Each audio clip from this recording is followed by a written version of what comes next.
E a galera começou a curtir meu som, assim, e eu comecei a me dedicar, assim, em desenvolver realmente a minha trajetória na música e crescer pessoalmente, que meus processos pessoais, né, foram os grandes, assim, maestros dessa minha jornada toda. Tudo na verdade, né? A gente se desenvolve na vida a partir do que a gente se desenvolve aqui dentro. E aí a gente externa isso em tudo que a gente põe a mão, né? Então, na minha vida foi exatamente assim. Cresci demais, assim.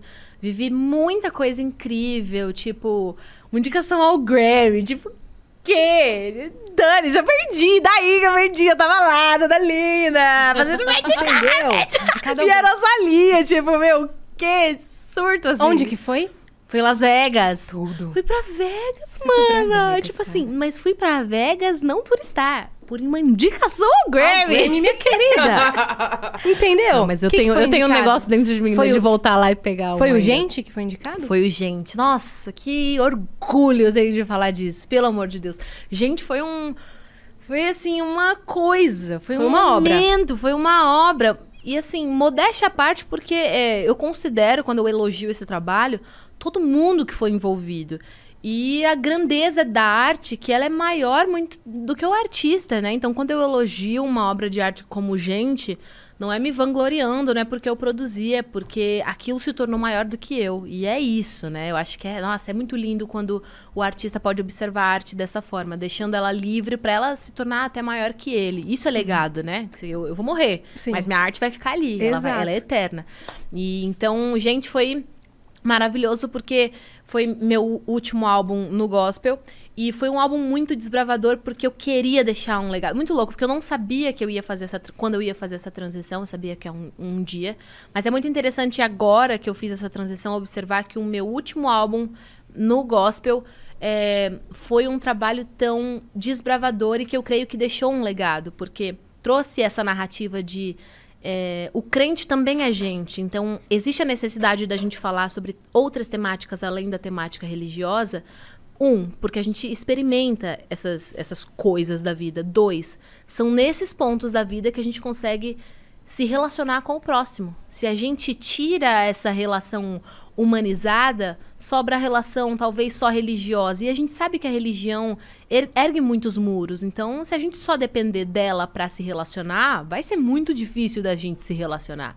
Então, o que nos prende uns aos outros, na verdade, é a nossa humanidade. Eu queria trazer essa mensagem para as pessoas, tanto os consumidores de música gospel, como os produtores da música gospel, da necessidade da gente abranger outras temáticas, porque isso faz parte da nossa experiência, e foi isso que conectou o próprio Deus à humanidade. A humanidade de Jesus. Ele se fez homem. Então, ele se fez homem para que a gente pudesse realmente se relacionar, se identificar na figura dele, na pessoa dele, né? Então, por que a gente... Se Deus fez isso, por que a gente se afasta disso, né?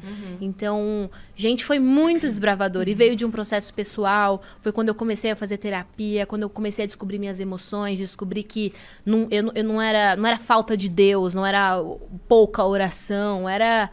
Velho, anos de carreira com 8 anos. É óbvio que eu vou ter que lidar com ansiedade, tipo assim...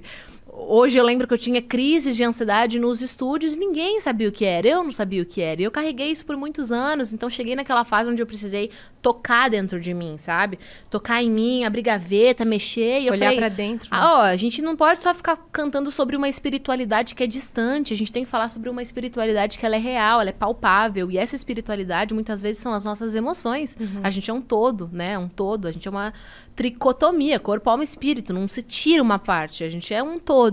Então foi nesse processo pessoal que eu me despertei e falei, preciso fazer uma obra de arte que reflita isso e que reverbere, sabe, pelos próximos anos, pelas próximas gerações, para realmente liberar esse grito artístico, esse grito da alma e me livrar também dessa opressão que muitas vezes o cristão que é artista carrega, de se limitar só a uma temática, enquanto Deus deu a vida pra gente viver, né? Não só a experiência religiosa. Então eu tenho muito orgulho porque eu terminei o ciclo de Gente com uma indicação ao Grammy.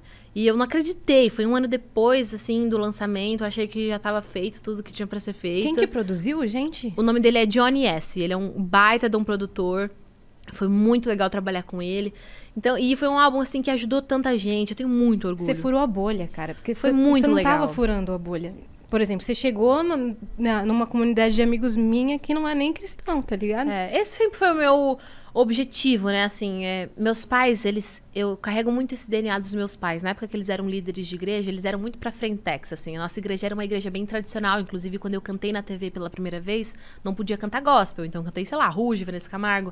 E a gente foi expulso da igreja que a gente era na época. Porque tava cantando música do mundo.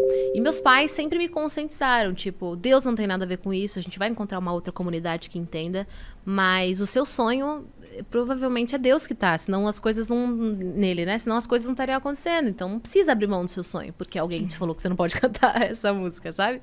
Então, meus pais sempre carregaram esse DNA, assim, de ouvir a voz de Deus acima da voz da religião do homem.